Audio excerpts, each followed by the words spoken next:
இன்றைய நாளிலும் கர்த்தருடைய தூதுக்காக மாற்கு சுவிசேஷம் 5ஆம் அதிகாரம் 25 தொடக்கம் 28 வரைக்கும் நாங்கள் வாசிக்க கேட்போம். மாற்கு சுவிசேஷம் 5ஆம் அதிகாரம் 25 தொடக்கம் 28 வரைக்கும். அப்பொழுது 12 வருஷமாய் பெரும்பாடுள்ள ஒரு ஸ்திரீ அநேக வைத்தியர்களால் மிகவும் வருத்தப்பட்டு தனக்கு உண்டானவைகளை எல்லாம் செலவழித்தும் சற்றாகிலும் குணமடையாமல் அதிக வருத்தப்படுகிற பொழுது இயேசுவை குறித்து கேள்விப்பட்டு நான் அவருடைய வஸ்திரங்களையாகிலும் தொட்டால் சொஸ்தமாவேன் என்று சொல்லி ஜனக்கூட்டத்துக்குள்ளே அவருக்கு பின்னாக வந்து அவருடைய வஸ்திரத்தை தொட்டாள். ஆமென். கர்த்தருக்கு மகிமை உண்டாவதாக. எடுத்தீங்களா நம்பி வேதத்தில்?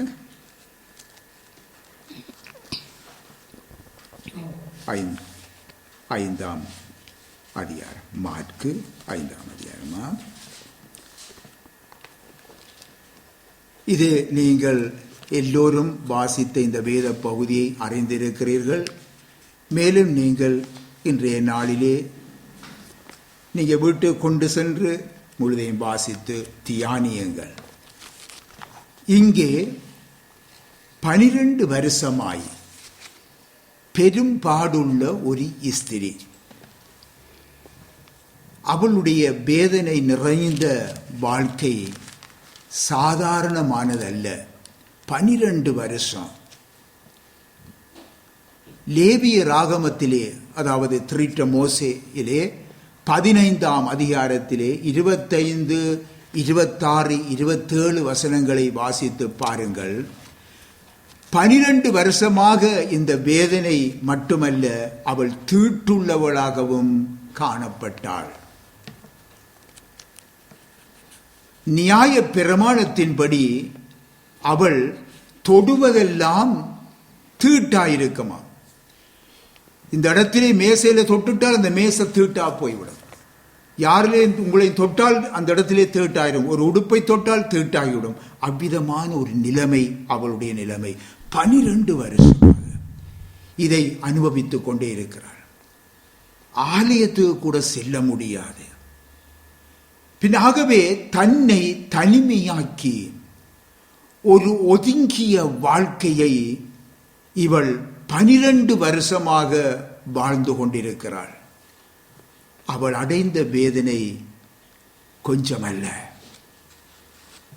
எனக்கு அருமையானவர்களே, இதற்காக அவள் அநேக வைத்தியரிடத்திலே செல்லுகின்றாள். அங்கே செல்லும் பொழுது இங்கே எழுதப்பட்டிருக்கிறது, அநேக வைத்தியர்களால் மிகவும் வருத்தப்பட்டு என்று எழுதப்பட்டிருக்கிறது. உங்களுக்கு ஒரு ஆச்சரியமா இருக்கும். வைத்தியர்களால் சுகம் பெறுவதுதான் நமது எதிர்பார்ப்பல்லவா? இங்கே இவள் அநேக வைத்தியர்களால் வருத்தப்பட்டாளாம். இது நமக்கு ஒரு வியப்பை தருகிறது. இவள் அதற்காக தனக்கு உண்டான அனைத்தையும் செலவழித்தாள். பணம், பொருள் எல்லாவற்றையும் செலவழித்தாள். தன்னுடைய வியாதி நீங்குவதற்காக, தன்னுடைய வேதனை நீங்குவதற்காக. ஆனால் அவள் குணமடையாமல் இன்னும் அதிகமாய் அவள் வேதனையை அனுபவித்துக் கொண்டிருந்தாள் என்ற ஒரு செய்தியை நாங்கள் பார்க்கிறோம். இப்பொழுது பாருங்கள், இவளுடைய நம்பிக்கைகள் எல்லாமே கைவிட்டது. இவள் எதை நம்பி இருப்பாள் என்பதை நமக்கு தெரியாது. ஆனால் அவள் நம்பிக்கை வைத்திருந்த அனைத்து நம்பிக்கைகளும் அவளை கைவிட்டு விட்டது. பின்னாக தன்னைத்தானே அவள் தனிமைப்படுத்திய வாழ்க்கையை அவள் வாழ்ந்து கொண்டு இருந்தாள் என்றுதான் நாங்கள் பார்க்கிறோம். அருமையானவர்களே, இனி அவளிடத்திலே செலவழிக்கிறதுக்கு பணம் இல்லை, பொருள் இல்லை. எல்லாவற்றையும் விற்று தான் அவள் தன்னுடைய வைத்தியத்தை கவனித்தாள். இப்போ ஒன்றுமே இல்லை. வெறும் கையாய் இப்பொழுது வந்துவிட்டாள். அவளுடைய நிலைமை மேலும் மேலும் பரிதாபம். 12 வருஷம் தன்னை மற்றவர்களுக்கு வெளிக்காட்டாமல் 12 வருஷங்களாக தன்னை மறைத்து ஒதுக்கி வாழுகிறாள். தான் தீட்டுள்ளவளாக மற்றவர்கள் கண்டுபிடித்தால் அவளுடைய நிலைமை இன்னும் பயங்கரமாய் இருக்கும் அல்லவா? சிலர் அறிந்தவர்கள் மூலமாக அவள் பலவிதமான வேதனைகளையும் அடைந்திருப்பாள். பலவிதமான கடும் வார்த்தைகள், கொடிய வார்த்தைகளினாலே அவள் தாக்கப்பட்டு வேதனைப்பட்டு கொண்டிருந்திருப்பாள் அல்லவா? இது இப்படி இருக்க நம்முடைய ஆண்டவர்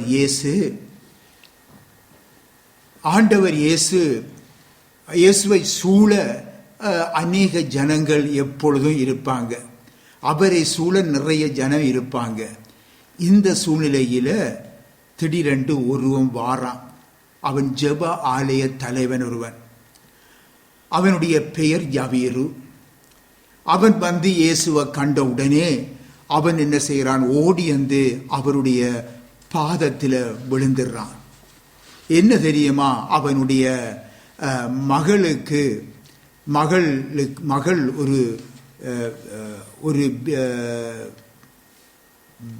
மரண அவசைப்பட்டு கொண்டிருக்கிறாள். அவள் சாக போறாள். சாகுவதற்கு எதுவான காரியம் அவளுடைய நடந்து கொண்டிருக்கிறது. அப்பொழுது அவன் வந்து அவருடைய பாதத்தில் விழுந்து தன்னுடைய மரண அவசைப்பட்டு கொண்டிருக்கிற தன்னுடைய மகளை வந்து சுகமாக்கும்படியாக அவரிடத்திலே விண்ணப்பிக்கிறாள். அந்த விண்ணப்பத்தை ஏற்ற ஆண்டவர் என்ன செய்கிறார்? சரி வா வீட்டுக்கு போவோம் என்றால் அவன் வீட்டுக்கு கூப்பிட்டு இருக்கிறான். வீட்டுக்கு போவோம் என்று சொல்லி இயேசு அவனோடு செல்லுகின்றார். இப்பொழுது பாருங்க, இன்னும் பாருங்க, அவரை திரளான ஜனம் கூடியிருக்க தெரியுமா? இவர் அங்கே அந்த வீட்டுக்கு போறார். மரண அவஸ்தையாயிருக்கிறாள். இனி அடுத்தது அவள் மரித்து விடுவாள். பின்ன இந்த சூழ்நிலையிலே ஆண்டவர் என்ன செய்ய போறார்? அங்கே ஒரு அற்புதம் செய்ய போறார். பார்ப்போம் என்ன நடக்கிறது என்று சொல்லி இன்னும் அநேக ஜனங்கள் அவரை சூழ்ந்து கொண்டு நெருக்கி கொண்டு அவள் போய்கொண்டே இருக்கிறார்கள். அங்கே நாங்கள் பார்க்கிறோம், எழுதப்பட்டிருக்கிறது, திரளான ஜனங்கள் அவருக்கு பின் சென்று அவரை நெருக்கி கொண்டிருந்தார்கள் என்று எழுதப்பட்டிருக்கிறது. விடமாட்டாங்க, முன்னுக்கு பின்னுக்கு விடமாட்டாங்க. அவர் நெருங்கி கொண்டு போகணும் என்றுதான் அந்த ஜனங்களுடைய வாஞ்சை. இந்த வேளையில பலரும் இயேசுவால் செய்யப்படும் அற்புத செயல்களை குறித்து அந்த நேரம் பேசுகிறதை அவர்களோடு அங்கே ஆட்களாய் நின்று அந்த ஸ்திரீ கேள்விப்படுறாள். என்ன கதைக்கிறாங்க? தன்னை காட்டிக்கொள்ளாமல் நீக்கிறாள். அப்பொழுது அவர்கள் பேசுகிறார்கள், ஆண்டவர் என்ன செய்தார், அங்கே என்ன செய்தார், அந்த அற்புதம் செய்தார், இந்த அற்புதம் செய்தார், பிறவி குருடனை எல்லாம் சுகமாக்கினார், இப்படி எல்லாம் பிறவி முடவனை எல்லாம் நடக்க பண்ணினார், இப்படி எல்லாம் செய்கின்ற நேரத்திலே அந்த மரண அவசைப்படுகிற அந்த ஜெப ஆலய தலைவனுடைய அந்த மகளுக்கு இயேசு என்ன செய்ய போகிறார், இதை பார்க்க வேண்டும் என்று சொல்லி எல்லாம் அவர்கள் ஆர்வத்தோடு இருப்பதை இந்த ஜனக்கூட்டத்துக்குள்ளே இருந்து அவள் மெதுவாக கேட்டுக்கொண்டிருக்கின்றாள். இப்பொழுது இயேசுவை சூழ நெருங்கி கொண்டு செல்லுகின்ற அந்த ஜனக்கூட்டத்துடன் இன்னும் ஒரு காரியத்தை நாங்கள் அறிந்து கொள்ள வேணும். அவர் செய்கிற காரியங்களில் குற்றம் பிடிக்கிறதுக்கு ஆட்கள் இருந்தாங்க. அவங்களும் அங்கே ஆட்களா போவாங்க பாருங்க. அவர் வாய் திறந்து எது சொன்னாலும் குற்றம் பிடிக்க வேணும், ஏது செய்தாலும் குற்றம் பிடிக்கணும் ஒரு கூட்டம் இருக்குது. அது இப்பயும் இருக்கத்தான் செய்யுது. பின்ன அப்படிப்பட்ட ஜனமும் போறாங்க அவங்களோட. இன்னுமாக இவ்விதமாக பலதரப்பட்ட ஜனங்கள் அவரோட போகும் பொழுது அந்த கூட்டத்தோடு அந்த ஸ்திரியம் என்ன செய்கிறாள்? இயேசுவை குறித்து அந்த அறிந்திருக்கிறதினாலே அவளுடைய உள்ளம் ஒரு வித்தியாசமான முறையிலே துடித்து கொண்டிருந்தது. என்ன தெரியுமா? நான் இயேசுவை போய் தொட முடியாது. ஏன்? அவள் தீட்டுள்ளவள். தொடர்றதை யாரும் விரும்ப மாட்டாங்க. இரகசியமா போயிட்டு அவர் சம்மதிக்க மாட்டார். அவர் பிறகு எனக்கு பேசுவார். அவருடைய உடுப்பில ஒரு நுனிய என்றாலும் நான் தொட்டுருவோம், தொட்டால் நான் நிச்சயமாக சுகமாவேன் என்ற அந்த நிச்சயம் அவளுக்குள்ளே வந்துவிட்டது. நான் அவருடைய வஸ்திரத்தின் ஓரத்தையாயிலும் தொட்டால் சுகமடைவேன் என்ற அந்த உறுதியான விசுவாசத்துடன் அவர் பின்னாலே சென்று இரகசியமாக யாரும் காணாமல் ஆட்களோடு ஆட்களாக அவருடைய வஸ்திரத்தின் ஓரத்தையும் இல்லா தொட்டுட்டான். வேதம் சொல்லுகிறது, உடனே அவளுடைய சரீரத்தில் இருந்த இந்த ஊரல் நின்று போயிட்டு, அந்த உதிரத்தின் ஊரல் நின்று போயிட்டு, அந்த 12 வருட வேதனையும் நீங்கி அவள் சுகத்தை பெற்றுக்கொண்டாள். அந்த சுகத்தை தன்னுடைய சரீரத்திலே உணர்ந்து கொண்டாள் என்று சொல்லி அங்கே நாங்கள் பார்க்கின்றோம். கர்த்தருக்கு மகிமை உண்டாவதாக. எனக்கு அருமையான பிள்ளைகளே, பிரியமான சகோதரனே, சகோதரியே, நண்பர்களே, இன்றைக்கு பாவத்திலே பிறந்து தீட்டுள்ளவர்களாக நாங்கள் பிறந்திருக்கிறோம். பாவத்திலே வாழ்ந்து தீட்டுள்ளவர்களாக வாழ்ந்து கொண்டிருக்கிறோம். நம்முடைய சொந்த வழிகளிலும் சொந்த முயற்சிகளிலும் இந்த பாவ தீட்டிலே இருந்து நான் விடுதலை பெறலாம் என்று சொல்லி நாங்கள் பல வழிகளிலே நாங்கள் முயற்சி செய்கிறோம். பல வழிகளிலே பல நம்பிக்கைகளை கொண்டு நாங்கள் அதன் மூலமாக இந்த பாவ தீட்டிலிருந்து நான் விடுதலை ஆகலாம் என்று சொல்லி இன்றைக்கு நீங்கள் நினைக்கிறீர்கள். ஆனால் மிஞ்சுவதெல்லாம் வேதனை. பாவத்திலிருந்து விடுதலை இல்லை, இந்த தீட்டிலிருந்து விடுதலை இல்லை. வேதனை, சஞ்சலம், சமாதானமின்மை, இவைகள்தான் எங்களுக்கு மிஞ்சியது. சிந்தித்து பாருங்க.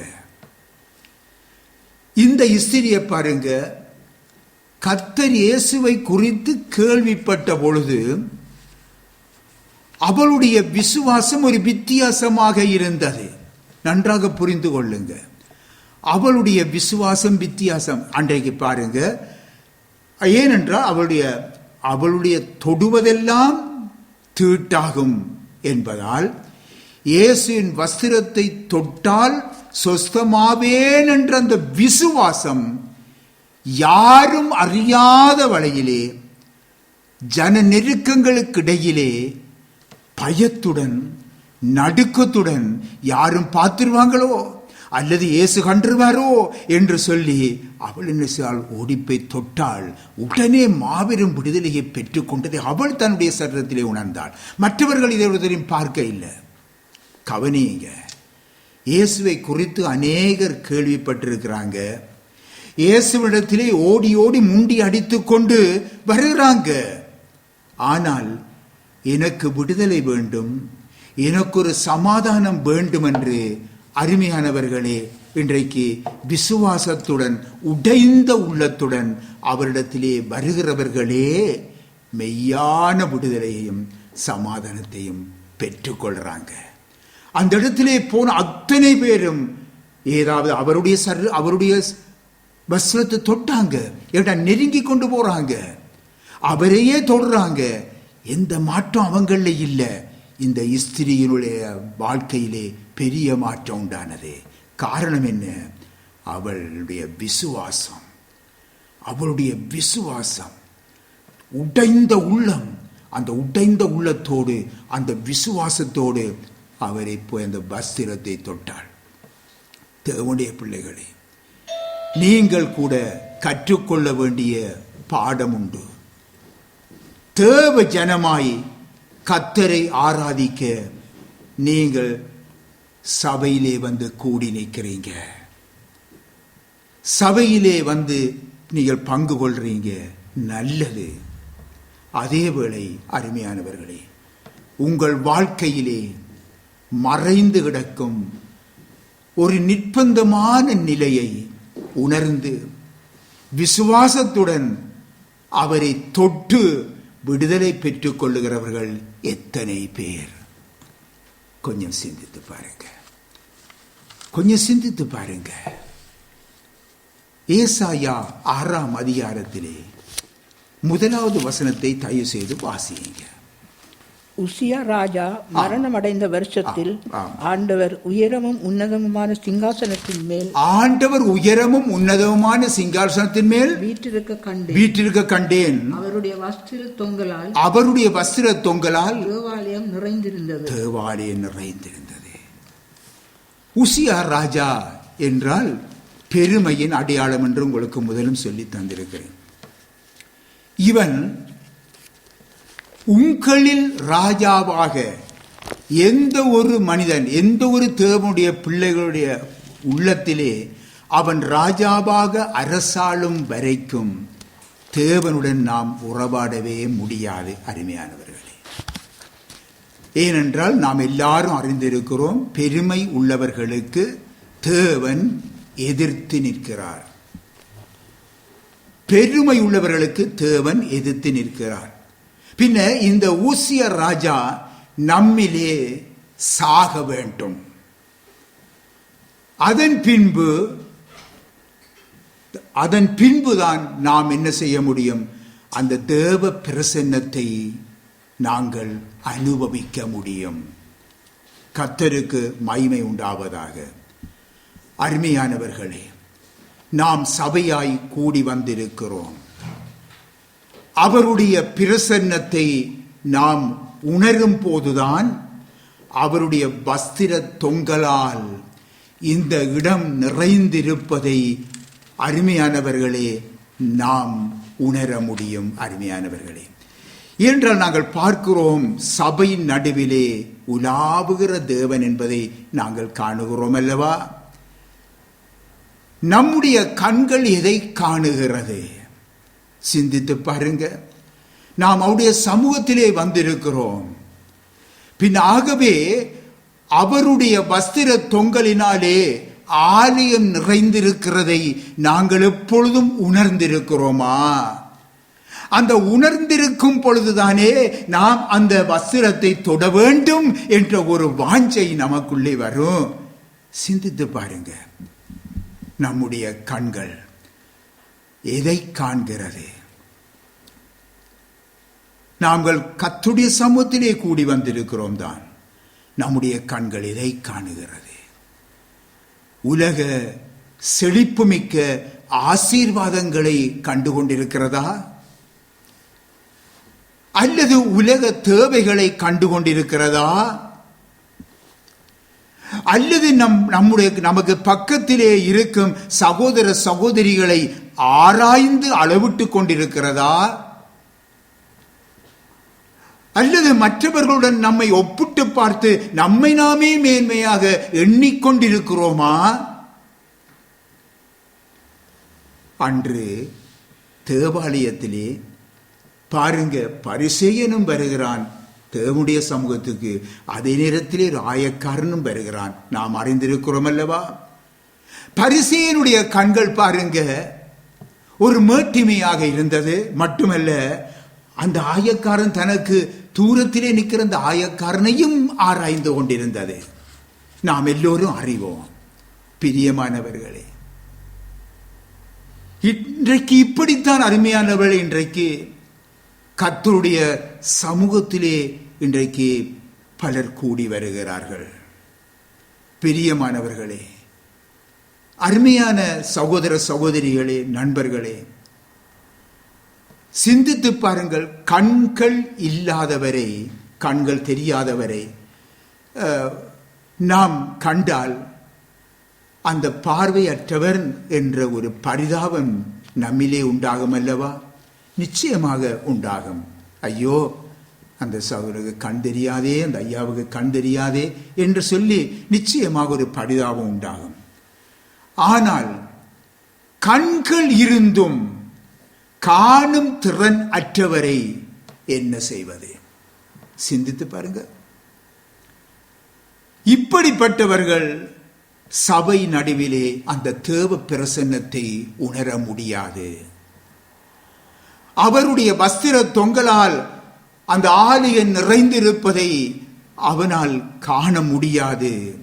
ஏனென்றால் அவன் கண்கள் இருந்தும் குருடனாயிருக்கிறான். நீங்கள் குருடராயிருந்தால் உங்களுக்கு பாவம் இராது என்று சொல்லி ஆண்டவர் சொல்லுகின்றார். நீங்கள் குருடராக இருந்தால், உண்மையாக குருடராக இருந்தால் உங்களுக்கு பாவம் இராது. நீங்கள் காண்கிறோம், எங்களுக்கு எல்லாம் தெரியும் என்று சொல்லுகிறபடியினாலே உங்கள் பாவம் உங்களிலே நிலை நிற்கிறது என்று சொல்லி நம்முடைய ஆண்டவர் இயேசு சொல்லுவதை யோவான் சுவிசேஷம் 9ஆம் அதிகாரத்திலே 41வது வசனத்திலே நீங்கள் காண முடியும்.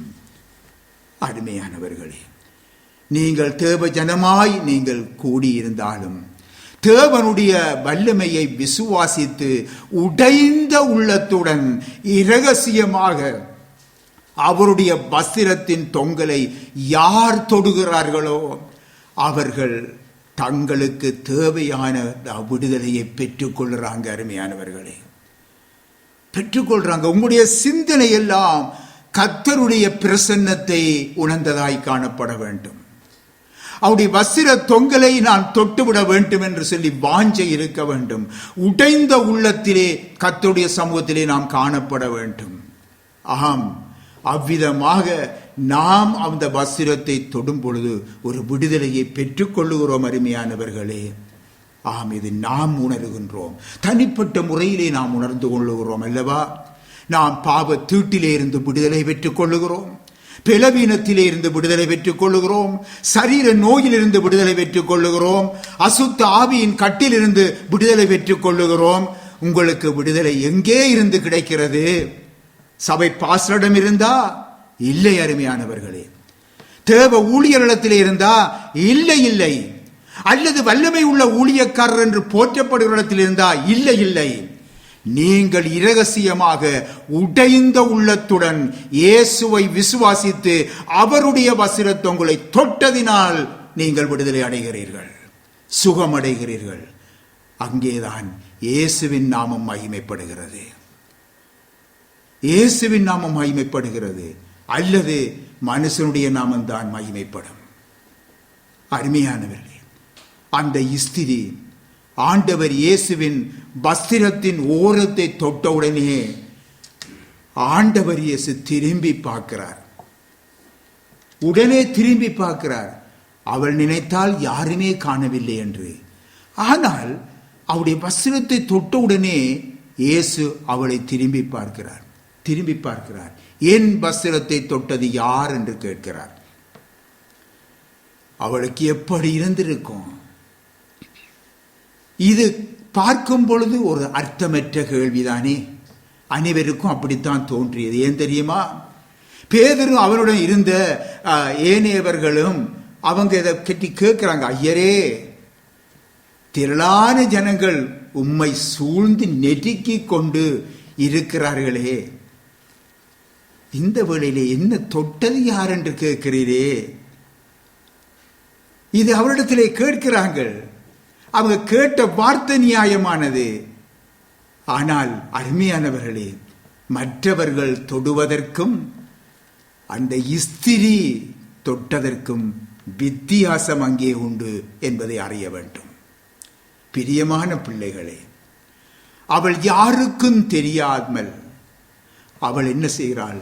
நடுக்கத்தோடு ஒளிந்திருந்து மறைந்திருந்து விசுவாசத்தோடு தன்னுடைய விடுதலைக்காக, தன்னுடைய அந்த 12 வருட அந்த வியாதி நீக்க வேண்டும் என்பதற்காக அந்த விசுவாசத்தோடு அவருடைய வஸ்திரத்தை தொட்டாள்.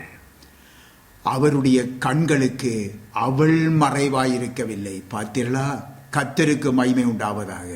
அருமையானவர்களே, இவ்விதமான பிள்ளைகளே, இவ்விதமான உங்களை கர்த்தருடைய கண்கள் எப்பொழுதும் நோக்கி கொண்டிருக்கிறது.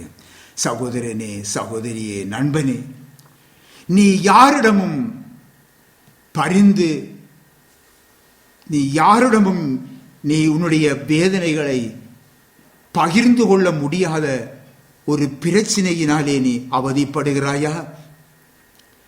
யாரிடத்திலே நான் சொல்லுவேன் என்னுடைய வேதனையை குறித்து, என்னுடைய மனதிலே இருக்கிற சஞ்சலத்தை குறித்து, என்னுடைய கஷ்டத்தை குறித்து நான் யாரிடத்திலே நான் சொல்லுவேன் என்று சொல்லி எண்ணத்தோடு நீ வந்திருக்கலாம்.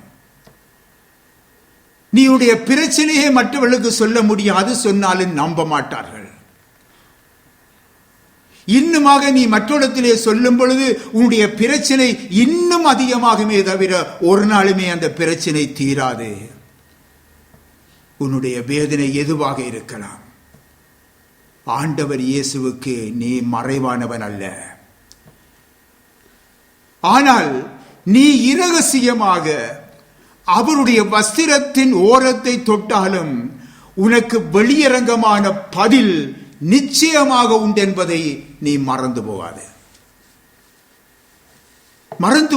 மற்றவர்கள் அதை காண மாட்டார்கள், இயேசு காணுகிறார். அந்த ஸ்திரீ தான் மறைந்திருக்கவில்லை என்று கண்டு இப்பொழுது நடுங்கிக் கொண்டு வருகிறாள். ஏனென்றால் அவள் தீட்டுள்ளவள் அல்லவா. ஆண்டவர் பேச போறாரோ, நீ ஏன் என்னை தொட்டாய், நீ ஏன் தீட்டுள்ளவள் அல்லவா என்று சொல்லி பேச போறார் என்ற பயத்துடன் நடுக்கத்துடனே நடுங்கி வந்து அவர் முன்பாக என்ன செய்கிறாள், விழுந்து தான் அவரை தொட்ட காரணத்தையும் உடனே தான் சொஸ்தம் அடைந்ததையும் ஜனங்களுக்கு முன்பாக அவருக்கு அறிவிக்கின்றாள். ஆம் அருமையானவர்களே, எல்லா ஜனங்களுக்கு முன்பாக வெளியரங்கமாக அவள் ஒரு நல்லதொரு சாட்சியாய், இயேசு கிறிஸ்துவுக்கு சாட்சியாய், அவருடைய நாமம் மகிமைப்படும்படியாய் அங்கே காணப்படுகின்றாள். அவள் மூலமாக தேவனுடைய நாமம் அங்கே மகிமைப்படுகிறது. அருமையானவர்களே, எல்லோரும் பாடுவோமா? சொல்ல முடியாத வேதனைகள், சொல்ல வழியின்றி தவிக்கிறாயோ, சொல்ல முடியாத வேதனைகள், சொல்ல வழியின்றி தவிக்கின்றாயோ, தாய் போல மார்புடனே இயேசு சேயாக அணைத்துக் கொள்வார். தாய் போல மார்புடனே இயேசு சேயாக அணைத்துக் கொள்வார். அருமையான கர்த்தருடைய பிள்ளைகளே, இயேசுவோ அவளை பார்த்து, இவள் நினைத்து வந்தது ஒன்று, ஆனால் இயேசுவோ அவளை பார்த்து மகளே என்று சொல்லி அழைக்கிறாள். மகளே, திடன்கொள், உன் விசுவாசம் உன்னை ரட்சித்தது, சமாதானத்தோடே போ என்று சொல்லுகின்றார். பிரியமான பிள்ளைகளே, தான் ஆண்டவர் இயேசுவை தொட்டதின் நிமித்தமாக அவர் என்னை கடிந்து கொள்ள போறாரோ என்று பயந்து நடுங்கினாள் அல்லவா? ஆம், அவள் தீட்டுள்ளவள். அவள் சொல்லுவதெல்லாம், அவள் தொட்டுவதெல்லாம் தீட்டாயிருக்கும் அல்லவா? வஸ்திர ஓரத்தை தொட்டாள், அவள் சுத்தமானாள். இன்றைக்கு அருமையானவர்களே, இன்றைக்கு மனுக்குலத்தினுடைய நிலைமை இதுதான். மனுக்குலம் பாவ தீட்டினாலே இன்றைக்கு தீட்டுப்பட்டிருக்கிறது. மனுக்குலமே இன்றைக்கு ஒவ்வொரு மனிதனையும் சொல்லலாம், அல்லது ஒரு மத குருவை சொல்லலாம், அல்லது ஏதோ ஒரு மத ஸ்தாபகரை சொல்லலாம். ஆனால் அருமையானவர்களே, எல்லோரும் மனுக்குலம், எல்லோரும் தீட்டுப்பட்டிருக்கிறார்கள். ஆனால் இப்படி இருக்க இன்றைக்கு நடைபெறுகிற காரியம் என்ன? அவன் தீட்டு, அவள் தீட்டு. ஆகவே நீ இந்த இடத்துக்கு வரக்கூடாது, அந்த இடத்துக்கு நீ போகக்கூடாது என்று சொல்லி ஒருவர் என்ன செய்கிறார்கள்? தீட்டென்று சொல்லி ஒதுக்கி வைக்கிறார்கள்.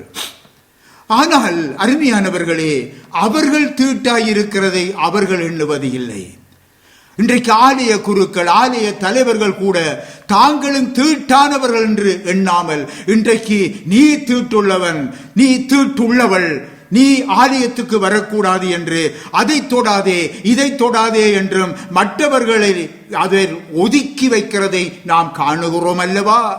இதுதான் அருமையானவளே இன்றைய மனுக்குலத்தின் பரிதாப நிலையாயிருக்கிறது. ஒரு நல்ல இடங்களுக்கு போகக்கூடாது. சீ நீ தீட்டுப்பட்டிரும், அந்த இடம் நீ வரக்கூடாது. மனுக்குலத்தின் பரிதாப நிலை இதுதான். நம்முடைய ஆண்டவர் இயேசுவோ அவளை என்ன செய்கிறார் தெரியுமா? மகளே என்று கனிவோடு அழைக்கிறார். அழைத்து திடன் கொள் என்று சொல்லி கூறி அவளை தைரியப்படுத்தினார். பயப்படாதே, பயப்படாதே என்று சொல்லி அவளை தைரியப்படுத்தினார். அவளுடைய விசுவாசத்தை பாராட்டினார். அவளை கனம் பண்ணுகையில் என்ன சொல்லுறார் தெரியுமா? மகளே, உன் விசுவாசம் உன்னை ரட்சித்தது, நீ சமாதானத்தோடே போ என்று கூறினார். அருமையானவர்களே, அவள் தன்னுடைய சரீரத்தின் சுகத்தை பெற்றுக் கொண்டது மட்டுமல்ல, தன் ஆத்துமாவிலும் ஒரு சமாதானத்தை அவள் பெற்றுக்கொண்டாள். அளவற்ற சந்தோஷம் அவளிலே நிறைந்திருந்தது. சந்தோஷத்தோடு வீடு திரும்பினாள். அவளுடைய சந்தோஷம் எப்படி இருக்கும் என்று நீங்கள் சிந்தித்து பாருங்க அருமையானவர்களே. அவள் கைகளை தட்டி கொண்டு அவள் ஆடி பாடி சந்தோஷம் எப்படியெல்லாம் அவள் சென்றிருப்பாள் என்று சொல்லி நான் நினைத்து பார்க்கிறேன் அருமையானவர்களே. ஏன் 12 வருஷமாய் அவள் பட்ட வேதனைகள் நீங்கி போய்விட்டது. அருமையானவர்களே, சேர்ந்து பாடுவோமா? சொந்தம் என்று சொல்லிக்கொள்ள உம்மை விட யாரும் இல்லை, சொத்து என்று அள்ளிக்கொள்ள உம்மை விட ஏதுமில்லை. எல்லாருமாக சொந்தம் என்று சொல்லிக்கொள்ள உம்மை விட யாரும் இல்லை, சொத்து என்று அள்ளிக்கொள்ள உம்மை விட ஏதுமில்லை. இயேசுவே இயேசுவே எல்லாம் இயேசுவே இயேசுவே இயேசுவே எல்லாம் இயேசுவே. உம் வார்த்தையினால் நான் பிழைத்துக் கொண்டேன், உம் ஊழியத்திற்காய் நான் உயிர் வாழ்வேன். உம் வார்த்தையினால் நான் பிழைத்துக் கொண்டேன், உம் ஊழியத்திற்காய் நான் உயிர் வாழ்வேன். நான் உயிர் வாழ்வேன், நான் உயிர் வாழ்வேன். சொந்தம் என்று சொல்லிக்கொள்ள உம்மை விட யாரும் இல்லை, சொத்து என்று அள்ளிக்கொள்ள உம்மை விட ஏதுமில்லை. இயேசுவே இயேசுவே எல்லாம் இயேசுவே இயேசுவே இயேசுவே எல்லாம் இயேசுவே. மகனே மகளே, நீயும் பாவத்தீட்டுடன், சொல்ல முடியாத வேதனைகளுடன், தீராத பிரச்சனைகளுடன் நீ வாழ்ந்து கொண்டிருக்கிறாயா? ஆண்டவர் இயேசுவையே அண்டிக்கொள். ஆண்டவர் இயேசுவை மாத்திரம் நீ அண்டிக்கொள். அவர் உன்னை விடுதலையாக்கி தமது நாமத்தின் மகிமைக்காக இந்த உலகத்துக்கு உன்னை சாட்சியாக உயர்த்துவார், சாட்சியாக வைப்பார். அவரை அண்டிக்கொள்ளுகிற அனைவருமே பாக்கியவான்கள். அல்லேலூயா, கர்த்தருக்கு மகிமை உண்டாவதாக. வாசிப்போமா? ஏசாயா 60ஆம் அதிகாரம் 20வது வசனம். உன் சூரியன் இனி அஸ்தமிப்பது இல்லை, உன் சூரியன் இனி அஸ்தமிப்பதும் இல்லை, உன் சந்திரன் மறைவதும் இல்லை, உன் சந்திரன் மறைவதும் இல்லை. கர்த்தரே உனக்கு நித்திய வெளிச்சமாயிருப்பார், கர்த்தரே உனக்கு நித்திய வெளிச்சமாயிருப்பார். துக்க நாட்கள் முடிந்து போம், உன் துக்க நாட்கள் முடிந்து போம். ஆம், கர்த்தருக்கு மகிமை உண்டாவதாக. இந்த வார்த்தையை உங்களுக்கு இந்த இடத்திலே கர்த்தர் தருகின்றார். ஆகவே கர்த்தர் இயேசுவையே உங்கள் துணையாக கொள்ளுங்கள், அவரையே நம்புங்கள். உங்களுடைய வாழ்க்கையிலே நீங்கள் சூரிய பிரகாசமான அந்த வாழ்க்கையை நீங்கள் உங்களால் காண முடியும். நீங்கள் மற்றவர்களுக்கு நீங்கள் ஒரு ஆசீர்வாதத்தின் சந்ததியாய் நீங்கள் எழும்புவீர்கள். ஆமீன். கர்த்தர் உங்களை ஆசீர்வதிப்பாராக.